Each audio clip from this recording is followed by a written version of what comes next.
Olá, amigos, irmãos e visitantes do canal Alisson Dias, e hoje nós vamos continuar nossa série de estudos no livro de Apocalipse, capítulo 14. E hoje nós vamos encerrar esse estudo. Nós vamos dos versículos 14 até o versículo 20, que trata de duas colheitas, a ceifa e a vindima, a colheita do trigo e a colheita das uvas. E é um estudo muito interessante, muito bonito, e espero que você compartilhe com seus amigos, com seus familiares, com seus colegas de trabalho, porque com certeza é um estudo muito edificante e que vale a pena e que vai chamar outra série de estudos. Vamos lá então? Vamos começar fazendo a nossa leitura, versículos 14 até 16, a ceifa do trigo. Vamos lá. Olhei e eis uma nuvem branca, e assentado sobre a nuvem um semelhante ao Filho do Homem, que tinha sobre a cabeça uma coroa de ouro, e na mão uma foice afiada. E outro anjo saiu do santuário, clamando com grande voz ao que estava sentado sobre a nuvem: lança a tua foice e ceifa, porque é chegada a hora de ceifar, porque já a seara da terra está madura. Então aquele que estava sentado sobre a nuvem meteu a sua foice à terra, e a terra foi ceifada. Então nós vemos nesta visão um anjo sentado sobre a nuvem, com uma coroa na cabeça e uma foice na mão. E outro anjo sai de dentro do santuário celestial. A visão é no céu. E ele dá a ordem a este anjo que estava sentado para que tacasse a sua foice ali nos campos, imaginamos trigo, a seara, e ceifasse, que colhesse aquele trigo. Que visão espantosa é essa? É uma visão espantosa, mas também uma visão maravilhosa, e o seu significado é lindo e muito importante para a nossa vida. Então vamos lá. A nuvem branca e o que estava sentado sobre ela foi chamado de semelhante a Filho de Homem. Nós que já estudamos muito aqui o livro de Daniel, nesse canal, temos aí o estudo completo, capítulo a capítulo, versículo a versículo. Nós sabemos que Filho do Homem é um título que se refere diretamente a Jesus Cristo. E outra, ele usava uma coroa. Então, para mim, não fica nenhuma dúvida de que esse que estava sentado sobre a nuvem, com a foice na mão, era nosso Senhor Jesus Cristo. E ele estava esperando o momento de ceifar aquela seara, de colher o trigo. E a nuvem branca, ela representa o trono de Deus. Ele tinha uma coroa. Coroa é um símbolo do quê? Da autoridade do rei. E ele estava assentado, é a posição real, assentado sobre o trono. E o trono dele é uma nuvem. Então quer dizer que é um rei que reina lá no céu. O trono dele é celestial. E ele estava no seu trono, esperando o momento certo de colher a seara da terra, daqui da terra. Então o anjo que sai do santuário dá ordem para ele. Então, nesse ponto, muitos acham difícil ser Jesus, acreditam que esse com a foice na mão é apenas um anjo comum, porque ele recebe uma ordem. Jesus, como nós cremos ser ele Deus, a segunda pessoa da Trindade, não poderia receber uma ordem de um subordinado, de um anjo. Mas, na verdade, essa cena ela está ali para retratar, para que nós possamos sentir qual que era o sentimento de Cristo nesse momento? Qual é o sentimento de Cristo hoje por aquela seara? Que nós vamos saber quem é a seara. Pense bem você. Você já deve ter plantado alguma coisa. Se você não plantou, você deve ter visto alguém que plantou. Vou usar exemplo o meu filho. Certo dia ele chegou da escola e o trabalho era pegar um feijão, colocar no algodão e ir regando, esperando aquele feijão se transformar numa planta. Esse era o trabalho. E ele ficava ansioso Todo dia ele perguntava: pai, já nasceu? Eu falei: calma, filho, o feijão tem o seu tempo de nascer. E ele ficava insistindo e olhando a todo momento. Então, essa cena do anjo saindo do santuário e falando: pronto, já está na hora da colheita, ela nos leva a pensar naquela pessoa que plantou e ela está ansiosa pelos frutos. Jesus, quando ele chega em Israel, ele, na parábola da figueira, que ele vai até a figueira, não encontra figos e manda que ela seca, e literalmente ela seca, ele está representando o quê? Que quando ele chega a Israel, ele vai procurar os frutos de Israel e não havia, rejeitaram a Cristo. E agora esta seara é a seara dos crentes, é aquilo que ele plantou 2000 anos atrás, a igreja de Cristo. E essa cena dele assentado com aquela foice, esperando o momento, é a espera de Cristo para se reencontrar com a sua igreja, para ceifar aquele campo. Porque essa ceifa da seara é a hora dele colher da terra os frutos que ele plantou na cruz, os salvos, os convertidos. É a hora dele recolher a sua igreja. E ele está ali sentado no seu trono, com a foice na mão, esperando o momento de recolher o trigo para o seu celeiro. Que maravilhosa aí visão a gente tem, compreensão do que Cristo faz hoje, do que Cristo almeja hoje. Ele está lá em cima, olhando, esperando o momento de se encontrar com a sua igreja. É por isso que o relacionamento entre Cristo e a sua igreja é comparado ao casamento do homem com a mulher, da noiva que espera o seu marido e do marido que espera ansioso pelo dia do casamento, pelo dia de finalmente ele estar a sós com a sua noiva. E é assim que Cristo é visto nessa visão e interpretado, como aquele que está ansioso para colher o trigo. E essa seara, esse campo já maduro, pronto para ser ceifado, pronto para ser colhido, são os crentes em Jesus. Não só os crentes em Jesus serão colhidos, porque essa seara ela acontece no fim dos tempos. Ela acontece pouco antes da grande tribulação, do final da grande tribulação, pouco antes do milênio. É a hora em que Cristo ceifa, é o arrebatamento da igreja que está na terra e também a ressurreição dos crentes em Jesus. E o encontro de Jesus com os 144 mil judeus selado, como nós vimos no estudo desse mesmo capítulo. E Jesus ele usou muito dessa parábola de campo, de seara, para falar aí, para ensinar o que era esse entendimento dessa passagem para os discípulos. Jesus, quando ele esteve em Samaria, quando ele conversou com uma mulher samaritana e ela suspeitou que Jesus era o Cristo, que ele era o Salvador, e ela foi até a cidade, contou, e a cidade veio toda ao encontro de Jesus. O que ele diz para os seus discípulos? João 8, 35 a 38. Não dizeis vós ainda há 4 meses até que venha a ceifa?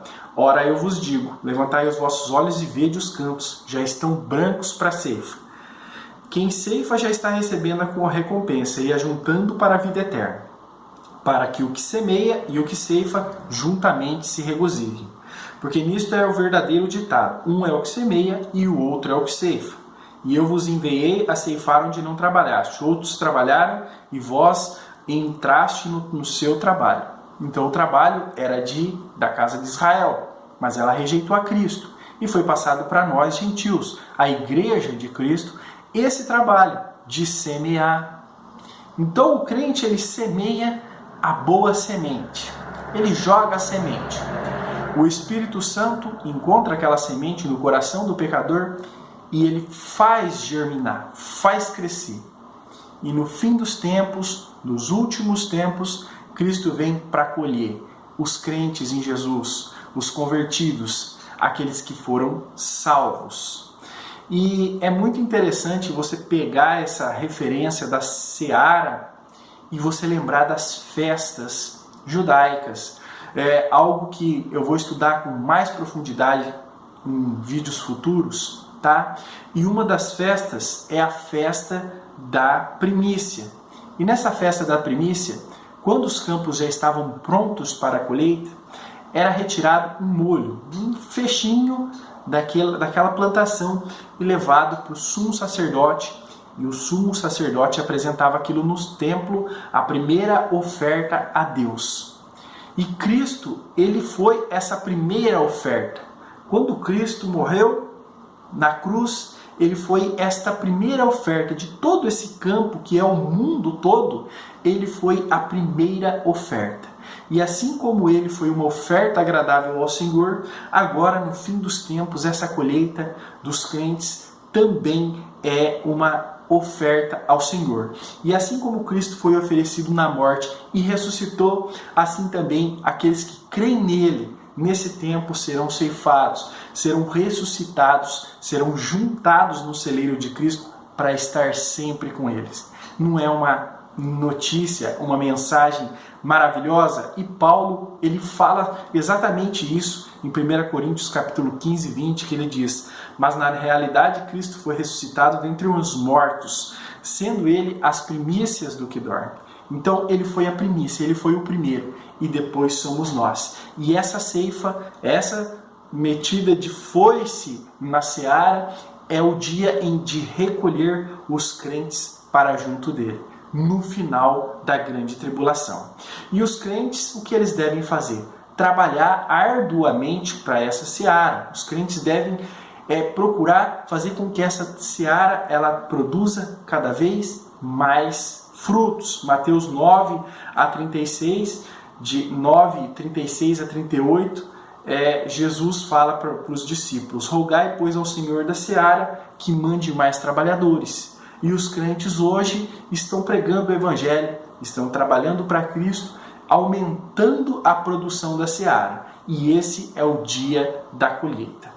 A seara é o fim do mundo, por isso que ela não acontece antes da grande tribulação, acontece no final. No último momento é que ela vai estar completamente madura, porque os crentes, tanto os crentes da Igreja de Cristo, quanto os crentes da nação de Israel, 144 mil, eles só estarão maduros e preparados depois da grande tribulação. Será a grande prova deles. Mateus 13, 38 a 39 diz que o campo é o mundo todo é esse campo.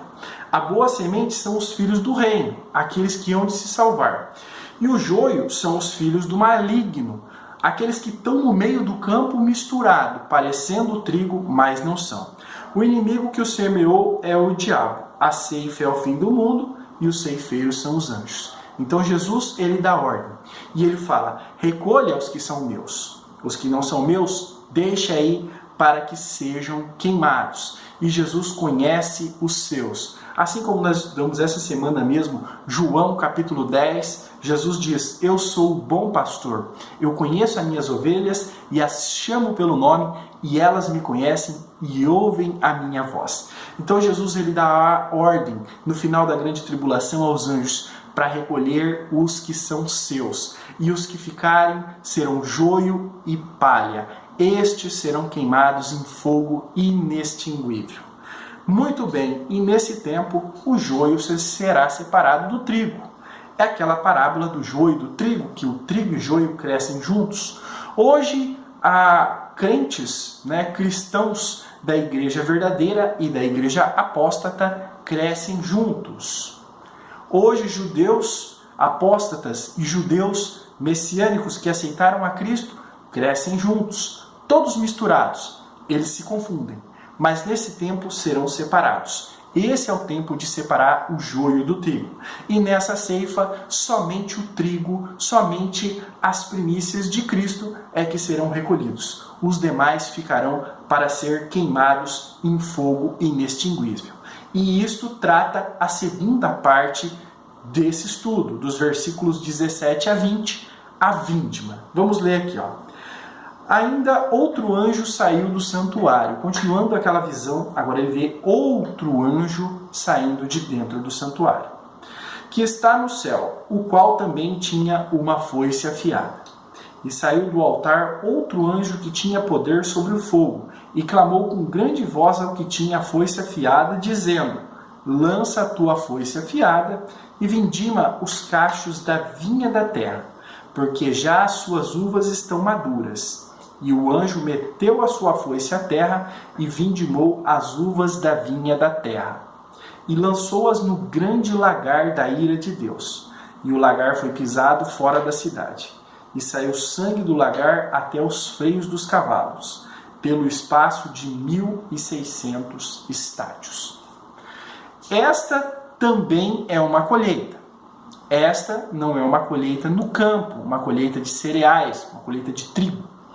Esta é uma colheita de frutas, uma colheita de uvas. Porém, esta não é a colheita dos salvos, como nós vimos agora. Esta é uma triste colheita. É a colheita daqueles que hão de se perder. Mas não é Deus que planta, não é Deus que colhe, e Ele não colhe para o seu prazer? Sim, mas as uvas, diferente do trigo, elas não vão para o celeiro serem estocadas para aí abastecer a vontade do rei, para encher de riquezas o rei, para ser o prazer do rei. As uvas, elas vão para o lagar, como nós vimos aqui, versículo 19. E o anjo meteu a sua foice à terra, vindimou, colheu as uvas da terra e lançou-as no grande lagar da ira de Deus. O que é um lagar? Um lagar é uma grande bacia. E nessa grande bacia, as uvas, depois de colhidas, elas eram colocadas. E qual era a função do lagar? Juntar as uvas para que fossem pisadas. E quando as uvas eram pisadas, elas soltavam o seu suco, a sua polpa, a sua água, o seu caldo. E o suco da uva, ele é o quê? Cor de vinho, cor de sangue. Então aqui está indicando também uma colheita, mas a dos perdidos, que serão pisados, que serão esmagados e o seu sangue será derramado por terra. Essa é a triste colheita, a colheita dos perversos. Como disse, no tempo da grande tribulação não haverá uma separação geográfica entre a igreja verdadeira de Cristo e a igreja apóstata. Quando digo igreja verdadeira, não estou falando de placa denominacional, nada disso. Eu estou falando dos crentes que adoram Jesus em espírito e em verdade, que têm Jesus como seu único e suficiente Salvador e que adoram a Deus acima de todas as coisas e ao próximo como a ti mesmo. Essa é a verdadeira igreja de Cristo, que estará adorando a Cristo no período da grande tribulação. E essa adoração lhe custará o pescoço, serão mortos, perseguidos, passarão fome, frio, perigo de espada, mas estarão firmes. Esses são o trigo que será recolhido para o celeiro. Já a igreja falsa, ela seguirá os conselhos da grande meretriz, a grande prostituta de Apocalipse. E eles serão enganados, e eles serão embriagados com o vinho da sua prostituição. Voltando a falar de vinho.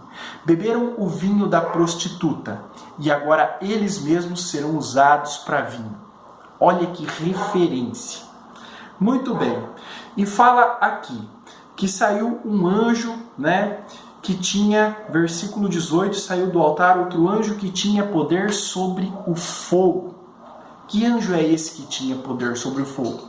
Nós já vimos um anjo que tinha poder sobre o fogo quando nós estudamos Apocalipse 8, versículos 3 a 5.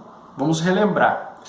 Veio outro anjo, pôs-se junto ao altar, tendo um incensário de ouro. Foi-lhe dado muito incenso para que oferecesse com as orações de todos os santos sobre o altar de ouro que está diante do trono.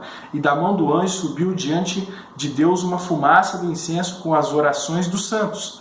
Depois do anjo tomou o incensário, encheu de fogo do altar e lançou sobre a terra, e houve trovões, vozes, relâmpagos e terremotos. Que anjo é esse? Esse é o anjo que recebia as orações dos santos. Nós vimos no capítulo 6, no 5º selo, que os anjos, que os santos, os crentes mortos na grande tribulação, clamavam por justiça. Eles pediam justiça. E foi pedido a eles que esperassem um pouco de tempo. E as orações aqui, elas chegam até Deus. E essas orações são misturadas com brasas e jogadas sobre a terra. E quando são lançadas, acontecem grandes calamidades sobre a terra. Período da grande tribulação, vingança de Deus. E esse mesmo anjo aparece aqui e manda que vindime-se as uvas da terra. Então, esse anjo, ele está fazendo aí com que os ímpios, com que os idólatras, os apóstatas, aqueles que servem o Deus da terra, sejam pisados, sejam destruídos. Então, a vindima das uvas, ela também tem participação nas festas de Israel. Volto a repetir, nós vamos estudar futuramente, não muito distante, sobre esse assunto. E essa vindima, essa colheita de uvas, ela ocorria no mês de Tishrei. Não sei se acertei na pronúncia, mas esse é um dos meses do calendário judaico, correspondente a setembro, outubro, por aí, tá? E esse tempo é o 7º mês do calendário judaico. 7º mês. Então, quando a gente vai a Daniel 9:27, nós vemos que o anticristo, ele fará aliança com muitos por uma semana. Aliança com muitos. Fará aliança com os judeus por uma semana. É a última semana profética das 70 semanas proféticas de Daniel. E essa semana é o quê? É o período da grande tribulação. E o período da grande tribulação tem 7 anos. Veja bem, no 7º mês colhiam-se as uvas. A grande tribulação tem 7 anos. É uma representação. Podemos ligar esses dois números, e perceber perfeitamente que o tempo de destruição, o tempo que os ímpios serão esmagados, é no final da grande tribulação. E isso acontece com a volta de Jesus. E fala que essas uvas foram lançadas no lagar da ira de Deus. Versículo 19. O anjo meteu a foice à terra, vindimou as uvas da vinha da terra e lançou-as no grande lagar da ira de Deus. Naquela grande bacia, essas uvas foram jogadas e elas foram pisoteadas. Quem pisa as uvas? Jesus manda os anjos recolherem o trigo para o seu celeiro. Recolhe só o trigo, a palha e o joio ficam. Agora o símbolo deles é de uvas e eles são lançados aonde? No lagar da ira de Deus. E quem é que vai pisar? Será que os crentes é que vão pisar os ímpios? Não, de maneira nenhuma. Quem pisará? Quem pisará nós vemos no capítulo 19 de Apocalipse. Apocalipse 19, nós vemos aí quem é que pisa no lagar do vinho, do furor, da ira do Deus Todo-Poderoso. Esse momento de pisar, de massacrar, é o tempo da volta de Jesus. Jesus volta glorioso e ele volta aí destruindo todos os inimigos. Essa é a hora de pisar o lagar. Vamos ver capítulo 19 de Apocalipse, a volta de Jesus e quando ele vem para pisar o lagar, para esmagar as uvas. Olha lá. E vi o céu aberto e eis um cavalo branco, e o que estava sentado nele chama-se Fiel e Verdadeiro. Ele julga e peleja com justiça. Os seus olhos eram como chamas de fogo, sobre a sua cabeça havia muitas coroas, e tinha um nome escrito que ninguém sabia, senão ele mesmo. Estava vestido de um manto salpicado de sangue, e o nome pelo qual se chama é a Palavra de Deus. Preste bem atenção, Versículo 13. Estava vestido de um manto salpicado de sangue. Que sangue é esse? Não pode ser o sangue de Cristo, porque o sangue de Cristo ele já foi derramado uma vez na cruz e jamais será derramado novamente. Este é o sangue dos inimigos. Voltando lá para o tempo da colheita das uvas, aqueles que pisavam o lagar de uvas para fazer vinho, eles ficavam com suas roupas manchadas de vinho, de suco de uva, muito parecido com sangue. E aqui Jesus ele está manchado com sangue as suas vestes. Por quê? Porque é ele que pisa o lagar. Da sua boca seguiam os exércitos dos céus em cavalos brancos, vestidos de linho fino, branco e puro.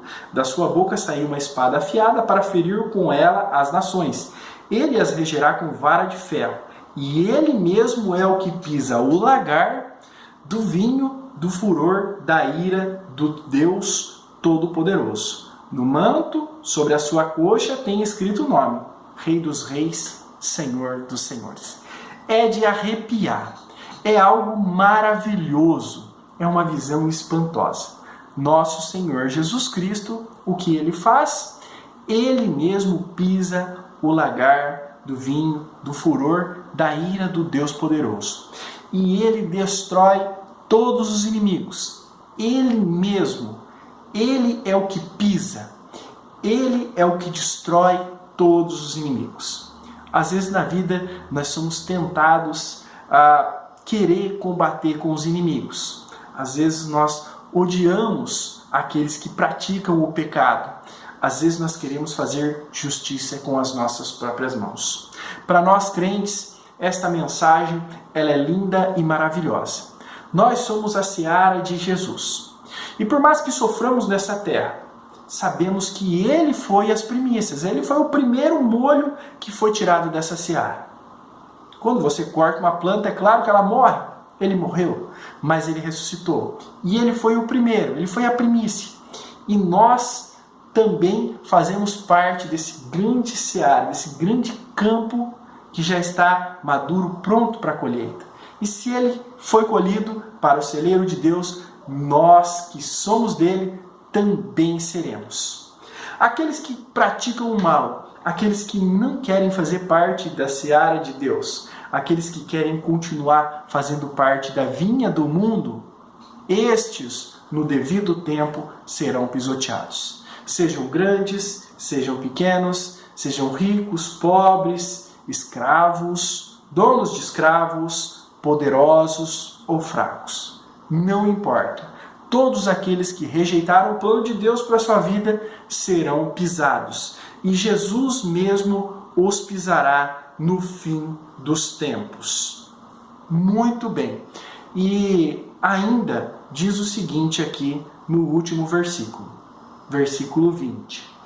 O lagar foi pisado fora da cidade, e saiu sangue do lagar até o freio dos cavalos, pelo espaço de 1.600 estádios. Aqui, 1.600 estádios é por volta aproximadamente 300 a 350 quilômetros. Esse é o tanto de território que foi coberto pelo sangue quando Jesus pisou. E ainda diz que ele subiu até o freio dos cavalos. Então era um mar de sangue, 300 quilômetros. É um espaço de território que cobre toda a Palestina. E nós sabemos que Jesus, quando ele voltar, Jerusalém estará cercada pelos inimigos. Serão esses que terão o sangue derramado. E até o freio dos cavalos quer dizer 1,5 metros de profundidade. Um banho de sangue em toda a Palestina, em toda a Terra Santa. Assim será a destruição dos ímpios por nosso Senhor Jesus Cristo. Imaginem, sangue desde a Síria, passando por toda a Terra Santa, Palestina, até o Egito. Todo o Oriente Médio, um rio, um mar de sangue. É muito sangue. Todos os inimigos serão destruídos. E agora aqui, nesse estudo, nós vemos a diferença entre justos e ímpios. Aqueles que servem o Deus do céu, aqueles que servem o Deus da terra. Os que servem o Deus do céu assim como o seu Senhor, que foi morto, perseguido, caçado por fazer a vontade do Pai, esses também serão perseguidos, caçados e mortos. Mas assim como o seu Senhor ressuscitou, nós ressuscitaremos. Aqueles que servem Satanás, que preferem servir o Deus desse mundo, assim como Satanás um dia será lançado no fundo mais profundo do abismo, no lago de fogo, assim também eles serão lançados. A escolha é individual, é de cada um. Ou você faz parte da seara da terra, ou você faz parte da vindima das uvas, que será pisado e esmagado no fim dos tempos. Espero que você escolha o lado certo. Obrigado por você que assistiu o vídeo até aqui e até o próximo estudo.